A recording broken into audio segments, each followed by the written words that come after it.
What's going on, guys? It's Greg from East Coast Eyes, and today we have an overview of some of the new rules passed for NFHS for the 2016 season. So they were just passed recently. I think it's important for you guys to know all these rule changes as we get into your training for your season, your preparation for the season. It's important to keep these changes in mind as you go to get ready for your 2016 spring season. So a little bit of background. The NCAA rules are followed by all colleges and is a completely different rule set from NFHS.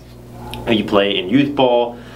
In most high schools, you're governed by NFHS. For club, it depends on the specific tournament or your specific league or whatever teams. You have to check with a coach or an official to find out what set of rules you're playing with. But the idea is to converge to make similar the NCAA rules to the NFHS rules. So a couple new rules for you guys for NFHS this year. First and foremost, for you stringers out there, they are converging the 4-inch shooting string rule for all levels of play in the 2016 season. So what that means is that your bottom shooting string has to be within 4 inches of the top of the scoop.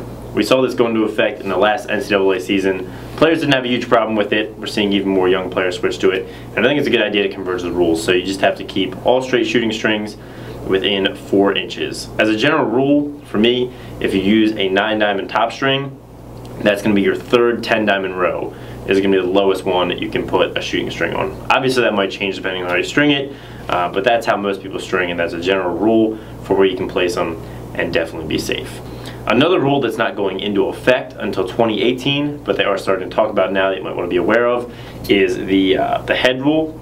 So in 2018, they're going to require the 3-inch spec, so the X spec of heads for NFHS as well. So that means 6 inches up top, and then 3 at those 3 points in the middle. So essentially a wider head was your X spec or your U spec. So this rule is not in effect for the 16 season, but will be in the 18 season. So if you're going to buy a new head, you might want to keep that in mind and think about changing over now just so you're used to it and you won't have any problems in the future. There was also some clarification about that you can only have one sidewall string. So with mesh, just one sidewall string going down, and also pull strings. There was some language added to that.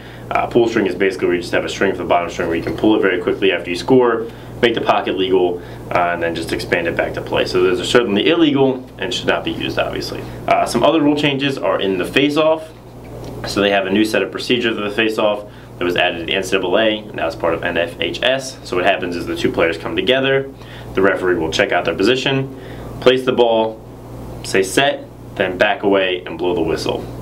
So for you face-off guys, that is the new order of procedure for facing off that you will have to follow. The other rule pertaining to face-offs is that the ball must be raked out immediately. You cannot carry the ball in the back of the stick as you used to.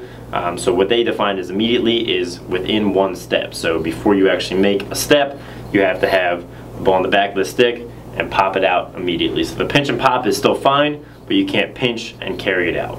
And then finally, another new rule is the over and back rule. So if you're playing offense, you clear the ball into the offensive box, you're going to set it to play. If you turn the ball over and throw it back across the midline, kind of like backcourt in basketball, that will be a turnover. Pretty simple rule, but can have a big effect on when you're playing offense. Little note there is that shots and deflections by the defense do not count for that rule. So that is all the rules you need to be aware of for the most part for 2016 season. So make sure to incorporate these in your training, get your stick ready, get it all dialed in with the new shooting strings, and you guys should be all set for the season. So thanks for watching. Make sure to like if you liked it, subscribe if you haven't, and have a great day.